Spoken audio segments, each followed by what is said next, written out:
Alhamdulillahillazi hadana lihadza wa ma kunna linahtadiya laula an hadanallah. Asyhadu an la ilaha illallah wahdahu la syarikalah wa asyhadu anna Muhammadan abduhu wa rasuluh. Allahumma shalli wa sallim ala sayyidina wa nabina wa habibina wa maulana Muhammad wa ala alihi wa sahbihi ajma'in. Amma ba'd. Yang mati semuliakan Syamil selaku imam kita pada malam ini, imam tarawih. Seterusnya jawatan kuasa surau, jawatan kuasa taman, Tuan Bilal, sidang jemaah, tuan-tuan haji, tuan-tuan hajah, sidang jemaah yang dihormati sekalian. Alhamdulillah, kita panjatkan puji dan syukur kepada Allah Subhanahu Wa Taala kerana dengan limpah kurnia rahmat daripada Allah kita dapat bersama sekali lagi pada malam ini untuk kita mengisi santapan rohani kita, penambahan ilmu sedikit insya-Allah pada malam ini. Itulah pertama tentang pembahagian orang-orang yang berpuasa, di mana para ulama telah membagikan orang puasa terbagi pada tiga kategori. Yang pertama dikatakan puasa orang awam, yang kedua puasa orang khawas, yang ketiga puasa hawa hisab awas. Apakah yang dikatakan puasa orang awam? Puasa orang awam ialah puasa yang hanya sekadar menahan diri pada makan dan minum sahajalah. Tetapi anggota badannya tidak dijaga, mata tidak dijaga, telinga tidak dijaga, kan? Banyaklah benda lain tidak dijaga. Dia hanya sekadar menahan diri pada makan dan minum. Jadi perkara ini adalah satu perkara yang merugikanlah bagi orang yang berpuasa, hanya sekadar menahan diri makan minum, sedangkan anggota lain tidak dijaga. Dikatakan puasa orang awam, di mana Nabi Muhammad sallallahu alaihi wasallam pernah bersabda, kam min shaimin laisa min siyamihi illa ju' wal atash.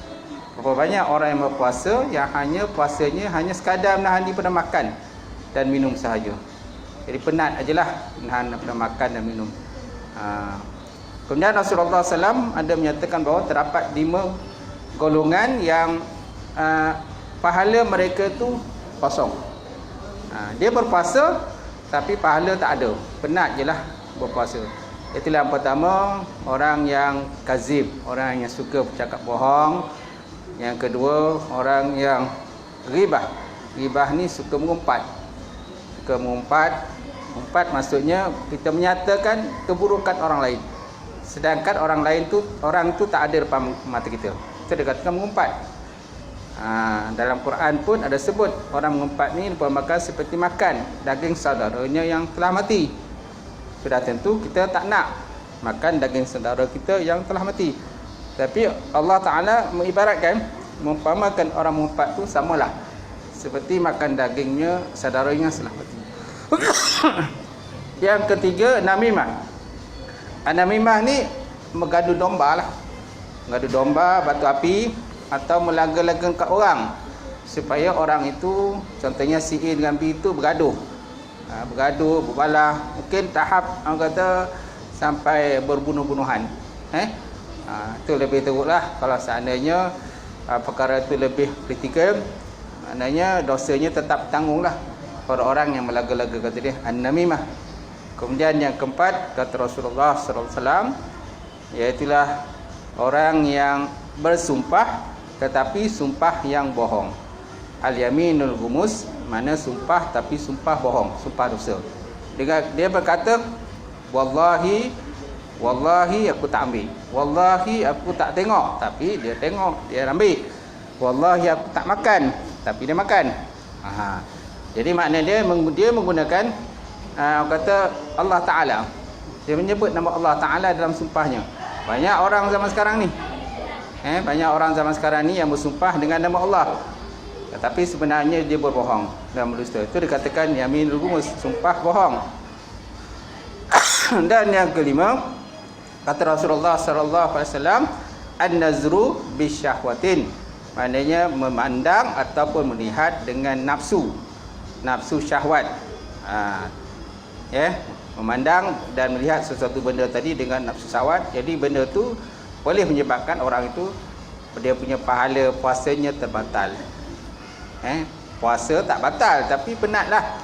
Penat, letih, kan, berpenadi pada makan dan minum, tapi kosong. Tak ada apa-apa lah. Dipahamkan seperti haba'an mansura, maknanya seperti debu yang berterbangan. Kemudian yang kedua, puasa orang hawas. Itulah puasa bukan hanya sekadar daripada makan dan minum, malah anggota badannya semua dijagalah. Penglihatan dijaga, mata dijaga, telinga dijaga, mulut pun tak terlupa, mulut tak mengumpat orang, kemudian kemaluan, semualah. Semua dijaga. Sebab apa? Dia nak pahalanya itu 100% diiktiraf oleh Allah Subhanahu Wa Taala. Kemudian yang ketiga, itulah puasa hawas. Itulah puasa para nabi dan para rasul, yang mana kalau seandainya mereka terlupa, saat mereka terlupa kepada Allah Subhanahu Wa Taala, jadi mereka menganggap puasa mereka itu terbatal lah. Itu dikatakan puasa orang hawas. Hawas dan kemudian di bulan Ramadan ada beberapa perkara yang kita digalakkan buat, ataupun kata besarlah pahala disediakan Allah Subhanahu Wa Taala. Itu antara yang pertama yang disebut oleh Rasulullah sallallahu alaihi wasallam, taftirul shaim wa it'imut ta'am wa syaqal ma', iaitulah memberi makan orang yang berpuasa. Memberi makan orang yang berpuasa, ataupun memberi makan orang yang memerlukan pada makanan, dan juga memberi minum kepada orang yang memerlukan kepada minuman. Kenapa? Karena Rasulullah sallallahu alaihi wasallam ada menyebut dalam hadis, man fatara shaiman falahu ajruhu min ghairi an yanqusa min syai'in. Yang bermaksud, barang siapa yang beri makan kepada orang yang berpuasa, maka baginya itu pahala kepada dia. Maknanya pahala orang puasa tu dia dapat. Dia berpuasa, lepas tu bagi makan orang puasa lagi, so mana dia mendapat pahala lebih lah. Dia dapat pahala dia sendiri hasil daripada puasa, malahan orang yang dia bagi makan untuk berbuka tu pula pun dia dapat pahala juga, kan. Hatta kalau sebut dalam kitab Mawazil Ramadaniyah disebutkan bahawa hatta kalau kita bagi makanan kepada binatang pun maka dikira mendapat pahala. Hatta kita bagi makan kepada anjing sekalipun, kata. Hatta kita bagi makan pada anjing sekalipun, sama ada anjing dibela ataupun anjing liar, pun kita juga mendapat pahala pada si Allah Subhanahu Wa Taala. Tapi anjing tak terkira orang berpuasa lah. Macam tu. Kenapa kepada binatang juga maka kita diberi pahala pada Allah Ta'ala kalau kita bagi minum ataupun kita bagi makan?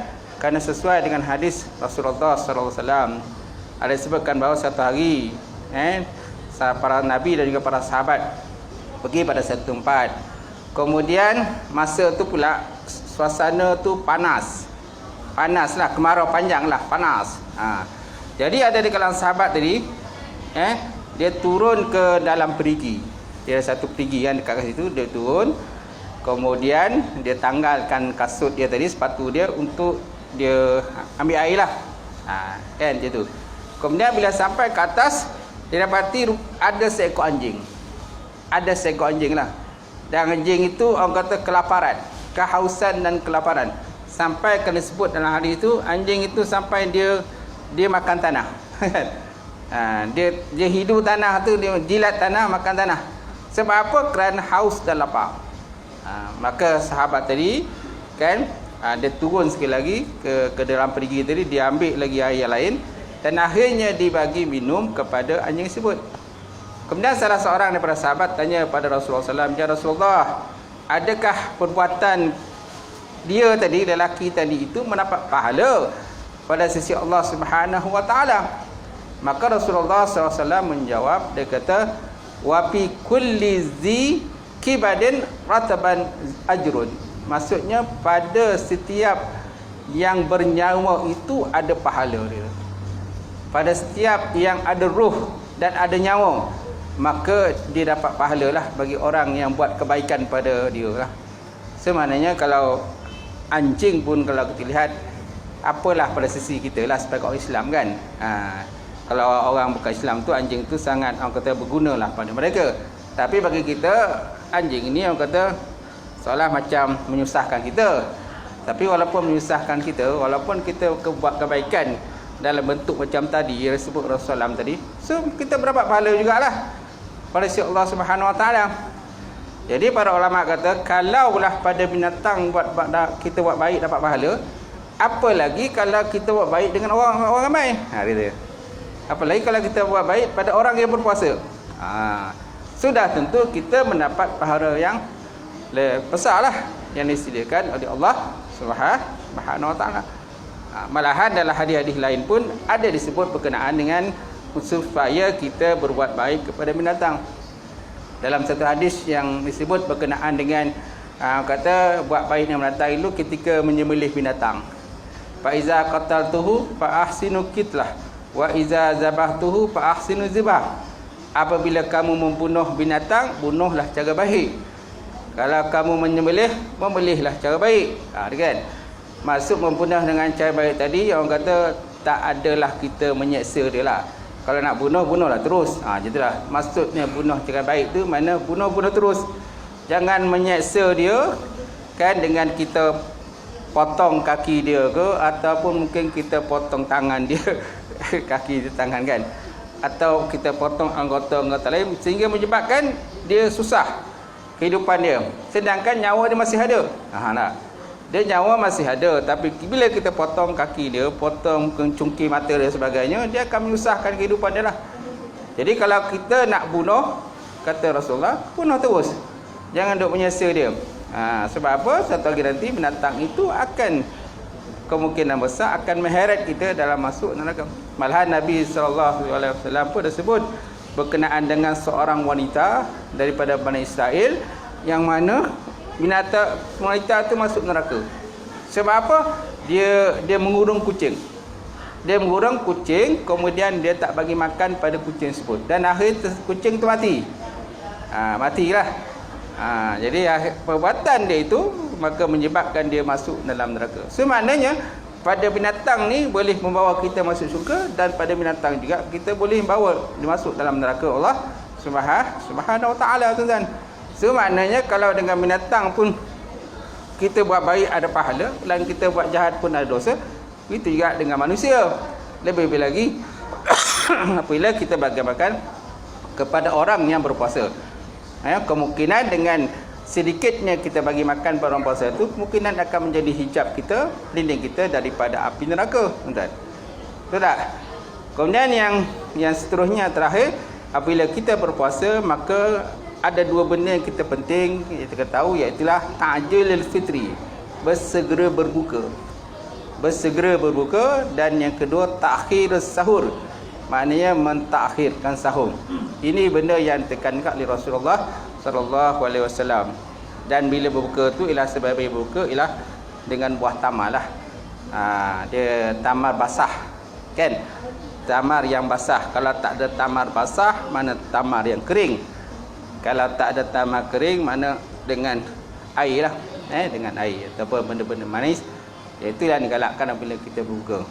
Banyak di kalangan kita berbuka ni ada yang makan hentang makan dulu, dia makan benda-benda lain, kan? Laksa lah, laksam lah, kan? Kata roti john lah, burger lah, kan? Benda tu yang dikejar dulu, benda tu yang dikejar. Sedangkan benda sunnah sepatutnya jadi kejar, dia tak nak kejar. Okey. Kemudian yang terakhir berkenaan dengan sahur ini, kan, Nabi SAW telah menyatakan bahawa perbezaan kita, puasa kita dengan puasa golongan ahli kitab ialah dalam bab bersahur. Kerana orang ahli kitab ni seperti orang Yahudi dan Nasrani, ada di kalangan mereka juga berpuasa, tetapi mereka tidak ada bersahur dah. Itu bezanya. Kita Islam ni, kita kena bersahur. Walaupun dia kata, walaupun dengan seteguk air cukup. Kerana kelebihan dia punya sahur ini akan menguatkan kita pada siang hari. Itu sebabnya ada pepatah menyatakan bahawa hendaklah kamu bersahur kerana untuk menguatkan kita ibadah pada siang hari, dan hendaklah kamu berqiyam berkailullah untuk menguatkan kamu beribadah pada malam hari. Kita naklah bersahur pada malam hari untuk kuat bekerja beribadah waktu siang. Dan naklah kita kaidullah, kailulah ni maknanya tidur sebentar. Nak dengar kan? Tidur sebentar sebelum gelincir matahari, sebelum waktu zuhur. Kita sunatkan tidur sebentar lah. Kita namakan kailullah. Untuk apa kita perlu tidur sebentar? Untuk menguatkan kita beribadah pada waktu malam. Tu fungsi dia. Jadi itu sajalah tuan-tuan tentang perkongsian kita malam ini. Mudah-mudahan dengan sedikit perkongsian pada malam ini, insya-Allah akan dapat memberi peringatan pada saya dan juga peringatan pada kita semua, insya-Allah. Sekian, assalamualaikum warahmatullahi taala wabarakatuh.